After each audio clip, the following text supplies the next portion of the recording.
பணத்தின் அகந்தை. காசு, நான் பணக்காரன், அவன் என் வீட்டில் வேலை பார்க்குறவன். ஒரு சிலர் பேசிட்டே தெரிவாங்க.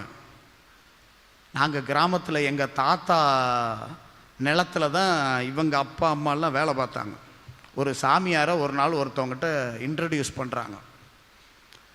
ஃபாதரு, எங்கள் பங்கு சாமியார் இருக்கு. ஆமாம், இவங்க அப்பா அம்மா வந்து எங்கள் தாத்தாட்ட வேலை பார்த்தவங்க. இது ஒரு பெருமை. பணத்தின் அகந்தை, பணத்தின் அகந்தை. லூக்கா நற்செய்தி 16:13.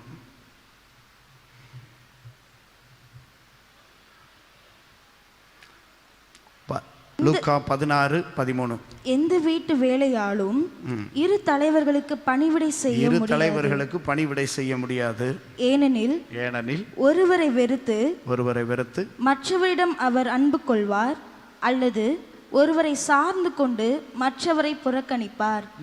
நீங்கள் கடவுளுக்கும் செல்வத்துக்கும் பணிவிடை செய்ய முடியாது. பணத்தின் அகந்தையோடு இருந்தால் ஆசீர்வாதம் வராதீங்க. பணத்தின் அகந்தையோடு இருக்கிறவருக்கு ஆசீர்வாதம் வராது. பணம் இருக்கிறவருக்கெல்லாம் இல்லை சொல்லலை, கையில் காசு இருக்கலாம், தப்புலாம் கிடையாது. நம்ம கையில் வருதுனாலே, கடவுள் கொடுக்குறாருனாலே ஏதோ ரீசனோடு தான் கொடுப்பார். நம்மகிட்ட கொடுக்குறாருனா நம்ம எல்லாருக்கும் கொடுக்கணும்னு அர்த்தம். நான் அடிக்கடி ஒரு உதாரணம் சொல்லுவேன். முன்னாடிலாம் நமக்கு வீடுகளில் 10 பிள்ளை இருக்கும், இல்லை 5 பிள்ளையாவது இருக்கும்.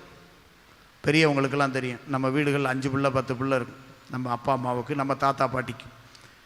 இந்த 10 பிள்ளைங்க இருக்கும்போது வீட்டில் ஏதாவது இந்த குளக்கட்டை ஏதாவது அவிப்பாங்க.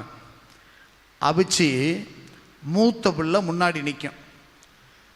அம்மா தூக்கி குளக்கட்டையை அந்த மூத்த மகட்ட கொடுக்கும். அப்படின்னா என்ன அர்த்தம்? அது உடனே உட்காந்து திங்க ஆரம்பிக்கக்கூடாது. பழக்கம் என்ன தெரியுமா? கொண்டு போய் அந்த கடைசி தங்கச்சி கடைசி தம்பிகிட்ட கொடுக்க போகும். அந்த பிள்ளை, அந்த அம்மா கொடுக்க சொன்னாங்கடா, இந்தா, உனக்கு இந்தா, உனக்கு இந்தா. கடைசியில் தட்டில் ஒன்றுமே இருக்காது. திரும்ப வரும், அம்மா இந்தா உனக்கு அப்படின்னு அம்மா கொடுப்பாங்க. இது பழக்கம். நம்ம கையில் கொடுக்குறாங்கன்னா நமக்குத்தான். நான் உழைச்சேன், நான் சேர்த்தேன்.